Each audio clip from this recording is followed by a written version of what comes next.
Viena, a capital da Áustria, é uma cidade inteiramente voltada para a ciência e as artes expressas nas mais diversas modalidades, como a música, o teatro, a arquitetura, pinturas, esculturas e outras. A cidade tem mais de 100 museus e alguns contam com as maiores coleções do mundo. Outros são menores e menos conhecidos, porém não menos curiosos e importantes. Talvez o maior e mais importante deles seja o Museu da História da Arte, alojado desde 1891 em um belíssimo edifício em estilo renascentista no fundo da Praça Rainha Maria Teresa. A beleza do edifício e a fidelidade ao seu estilo são tantas que muitos afirmam que o museu em si já é uma obra de arte.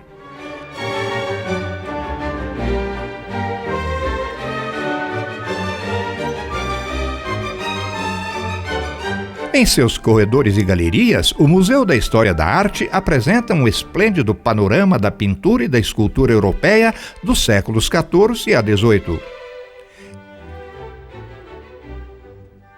Expõe obras de Rubens, Tiziano, Rafael, Rembrandt, Van Dyck, Velázquez, Antônio Canova e Caravaggio, para mencionar apenas os artistas mais conhecidos. O Museu da História da Arte foi inaugurado em 1891 para abrigar a vastíssima coleção imperial dos Habsburg, que ao longo dos séculos foram entusiásticos patronos das artes. Seu acervo é um dos mais ricos do mundo em seu gênero.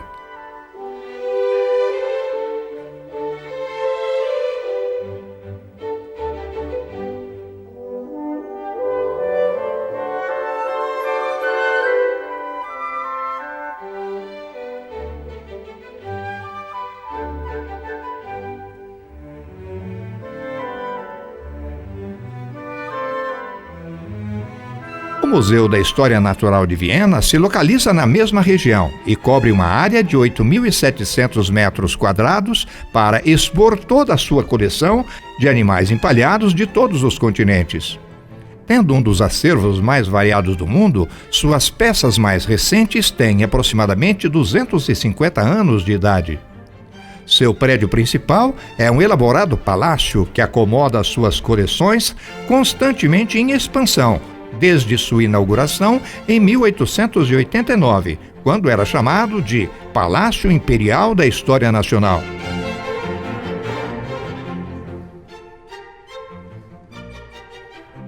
Atualmente, a peça que exerce maior atração, principalmente para as crianças, é um alossauro, um tipo de dinossauro carnívoro e bípede pertencente à família Alossauridae.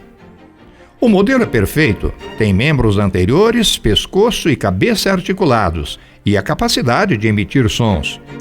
O alossauro viveu no fim do período Jurássico em vários continentes.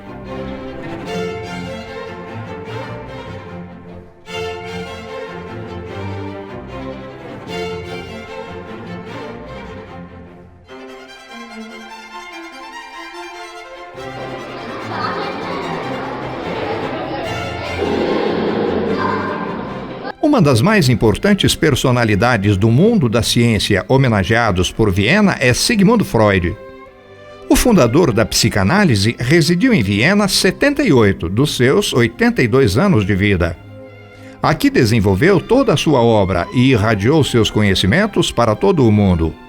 Este bar e restaurante da Ringstrasse, o Landtmann, tornou-se atração turística em Viena por ser o preferido de Sigmund Freud, que o frequentava diariamente.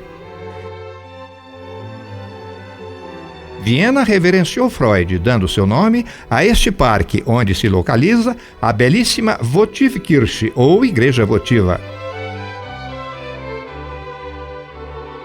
A Igreja Votiva foi construída em impecável estilo neogótico, com duas belíssimas torres frontais e pináculos brotando de seu fundo e laterais. Tem o nome de Igreja Votiva por ter sido erguida em ação de graças à sobrevivência do imperador Francisco José ao escapar ileso de um atentado contra a sua vida praticado por um súdito anarquista em 1853.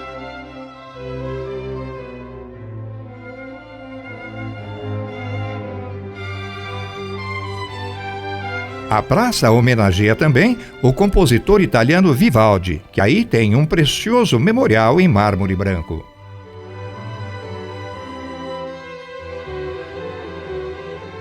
Entretanto, a maior homenagem prestada por Viena a Sigmund Freud é o museu a ele dedicado, mantido na casa em que residiu até 1938, quando teve que se exilar em Londres devido à anexação da Áustria pelos nazistas, uma vez que Freud tinha ascendência judaica. Embora não seja dos maiores, o Museu Sigmund Freud é o museu temático mais importante e mais visitado pela expressão de seu trabalho, que fez de Freud um dos maiores pensadores do século XIX. O Museu Sigmund Freud se localiza na famosa Rua Bergasse, número 19. Bergasse, em alemão, significa Rua da Baixada ou Rua da Ladeira, devido à orografia da região. Sigmund Freud nasceu em 6 de maio de 1856, nesta casa, em Freiberg, na Morávia, hoje Pribor, na República Tcheca, a 160 quilômetros de Viena.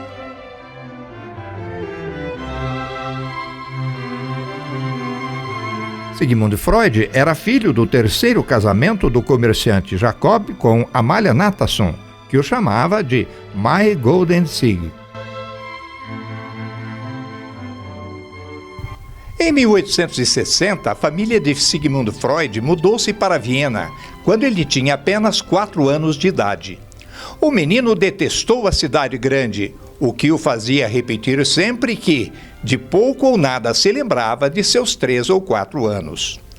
Aos 20 anos, matriculou-se no curso de medicina da Universidade de Viena, sendo orientado por Ernest Bruck em estudos de anatomia do cérebro, o que pode tê-lo influenciado em seus estudos futuros. Freud recebeu o grau de médico em 1881 e já no ano seguinte deixou as pesquisas no laboratório de Bruck, assumindo um trabalho no Hospital Geral de Viena, motivado pelo desejo de ganhar dinheiro que lhe permitisse casar-se com Martha Bernet. Em 1886, renunciou seu trabalho no hospital e abriu uma clínica para tratamento de desordens mentais. De fato, Freud viria a se casar naquele mesmo ano com Martha Bernet, que lhe deu 6 filhos, sendo Ana a filha mais nova, que acabou por se transformar em modelo para os estudos de Freud sobre a personalidade infantil.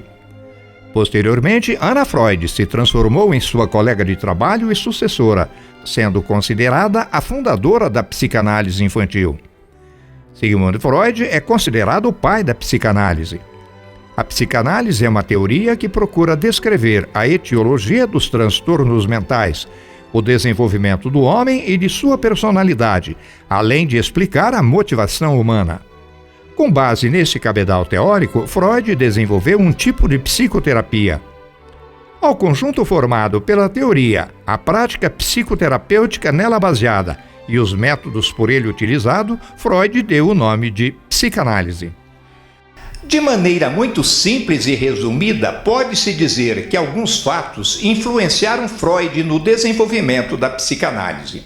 Primeiro, os estudos sobre os efeitos benéficos da hipnose sobre a histeria, desenvolvidos pelo neurologista Jean-Martin Charcot, da França, e que Freud conheceu em 1885 em Paris. Segundo, o tratamento de pacientes feitos por seu amigo e colaborador, Dr. Joseph Breuer, também pela hipnose. Neste, ao invés de receber sugestões, como fazia Charcot no tratamento da histeria, os pacientes hipnotizados eram estimulados a falar sobre seus sintomas, o que reduzia a gravidade dos mesmos, além de recuperar memórias de incidentes traumáticos associados a seu nascimento e infância. A este processo, Breuer chamou de cura pela fala, que é a base da psicanálise. No curso de sua prática clínica, Freud observou que a hipnose era dispensável se incentivasse seus pacientes a falarem livremente sobre todas e quaisquer ideias ou lembranças que lhe viessem à mente.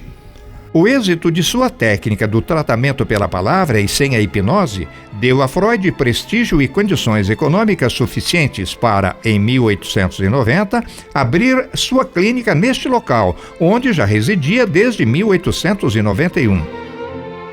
Na época, era um bairro elegante da cidade e o número 19 da Bergasse era um edifício aristocrático e nele a clínica do Dr. Freud ocupou 2 andares, o terceiro e o quarto.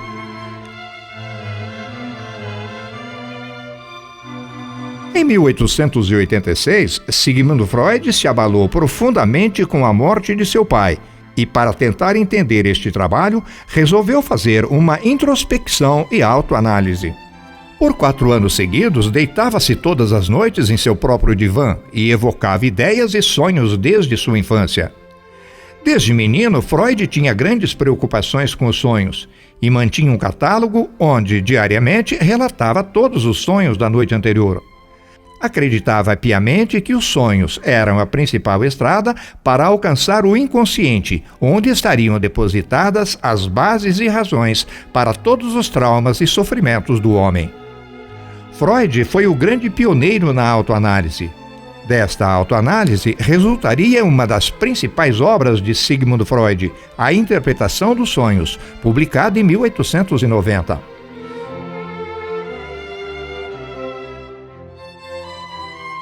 Desta autoanálise surgiria também a teoria da sexualidade, descrita em 3 ensaios e publicada em 1905. Segundo tal obra, o caminho para uma atitude sexual madura e normal começa não na puberdade, como se dizia na época, mas sim em tenra idade. Segundo sua teoria, a sexualidade se manifesta de diferentes maneiras em diferentes fases do desenvolvimento humano e em diferentes partes do corpo. Da teoria da sexualidade surgiram conceitos como fase oral, fase anal, orgulho do pênis exibido pelos meninos, complexo de castração sentido pelas meninas e complexo de Édipo, pelo qual a criança deseja sexualmente o genitor do sexo oposto e tem ciúmes do genitor de sexo igual ao seu, visto como rival. Tal teoria abalou o mundo quando foi publicada e Freud passou a ser visto como um libertino. Sigmund Freud deixou outras importantes contribuições sobre a psique humana, como a teoria da estrutura da mente. Segundo ele, nossa mente está estruturada em 3 unidades: o id, o ego e o superego, que funcionam em diferentes níveis de consciência. O id seria o reservatório inconsciente das paixões provenientes dos instintos. Regido pelo princípio do prazer, o id exige satisfação imediata desses impulsos, sem levar em conta a possibilidade de consequências indesejáveis. O ego cuida dos impulsos do id, tão logo encontre as circunstâncias adequadas. Desejos inadequados ou socialmente reprováveis não são satisfeitos, pelo contrário, são reprimidos. Regido pelo princípio da realidade apenas parcialmente consciente, o superego serve como um sensor das funções do id e do ego. O superego procura traçar os ideais do homem derivados dos valores familiares e sociais, sendo a fonte dos sentimentos de culpa e medo de punição. Assim, o superego seria a entidade geradora dos conflitos, da ansiedade e do estresse. A entrada do museu se faz por longa escadaria ladeada por grades metálicas, já que a casa e a clínica de Freud se localizavam no 3º e 4º pisos. Para adeptos das teorias freudianas, estudantes e profissionais do ramo, deve ser muito emocionante pisar degraus que por 47 anos foram pisados várias vezes ao dia pelo grande mestre. A primeira sala do museu é justamente a sala de espera da clínica, onde pacientes aguardavam ansiosamente pelo encontro com o grande analista. Nela estão os móveis da época, armários com fichários dos pacientes.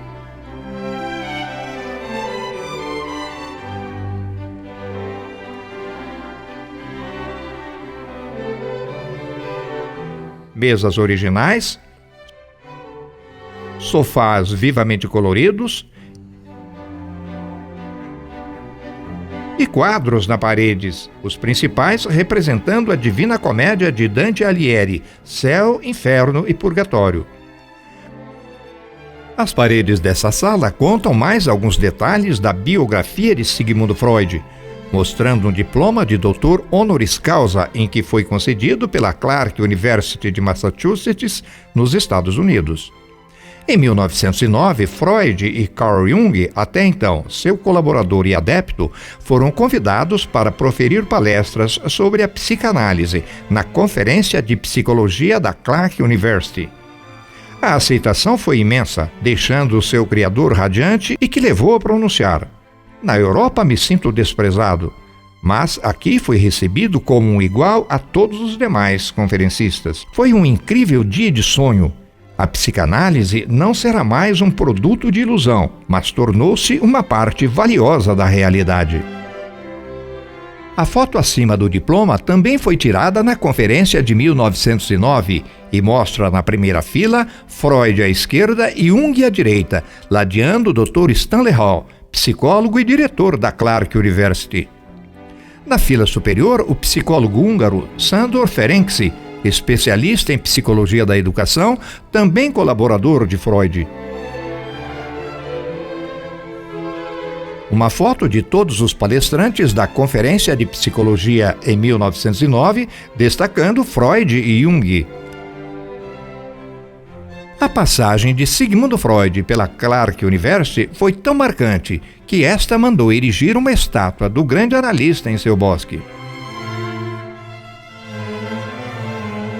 Na sala seguinte do museu, uma espécie de biblioteca ou livraria expõe várias obras de e sobre Sigmund Freud, destacando a sua tradicional fotografia de quando aqui residia e trabalhava.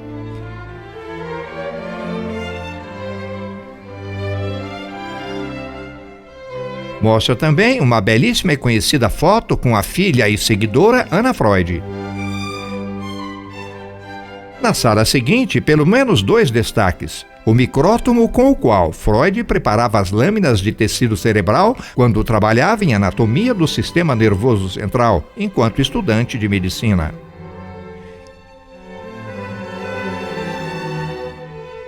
E um vidro contendo cloridrato de cocaína, na época uma droga de uso livre.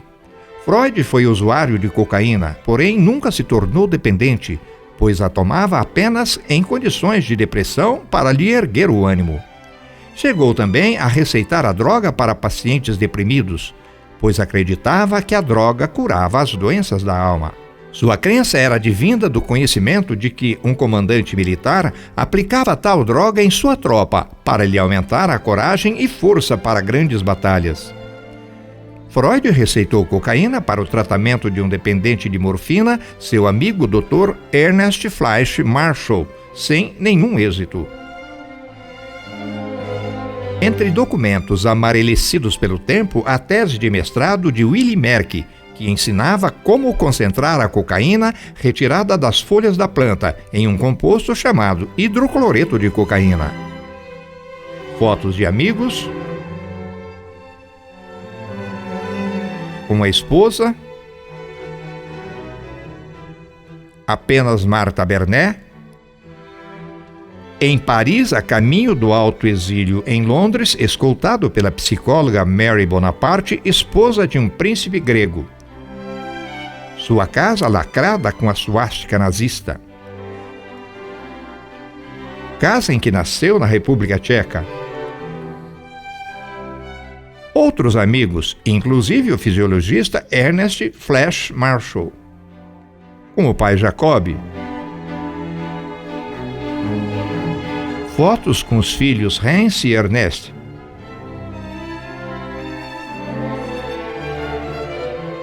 O busto em bronze.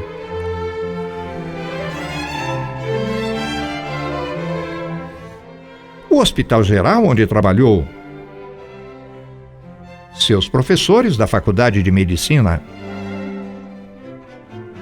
Comitê de Defensores da Psicanálise, composto em 1922.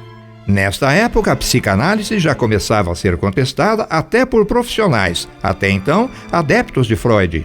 Um deles, o próprio Carl Jung. Em outro espaço do museu são mantidos objetos pessoais de Sigmund Freud, como suas valizes de viagem, cabide e chapéu,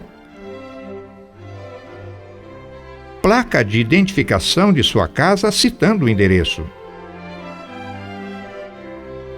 Em 12 de março de 1938, Adolf Hitler anuncia o Anschluss, ou seja, a união entre a Alemanha e a Áustria. Na verdade, a anexação da Áustria à Alemanha nazista. E como esperado, inicia-se uma grande perseguição aos judeus deste país.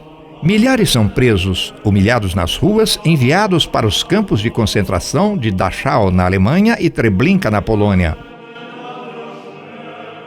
Neste, 2 irmãs de Freud foram executadas. Anna Freud, por 2 vezes, foi submetida a longos interrogatórios sobre as atividades da clínica de Freud. A psicanálise era vista pelos nazistas como ciência decadente dos judeus. Aos 82 anos e com um doloroso câncer na boca, Sigmund Freud fez a última e mais dramática viagem de sua vida. Com sua enorme coleção de antiguidades e livros, acompanhado da esposa, filhos e alguns amigos, Freud optou pelo autoexílio, chegando a Londres em junho daquele ano.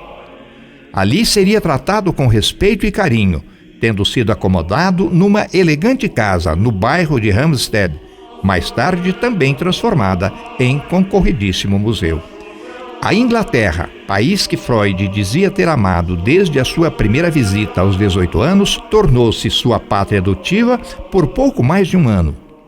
Morreu em 23 de setembro de 1939, quando a loucura nazista já levara o mundo à guerra.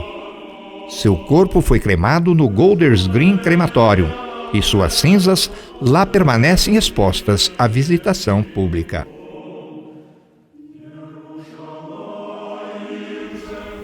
A psicanálise de Sigmund Freud nunca foi unanimidade entre pensadores, psicólogos e psiquiatras, e sempre foi alvo de críticas e restrições.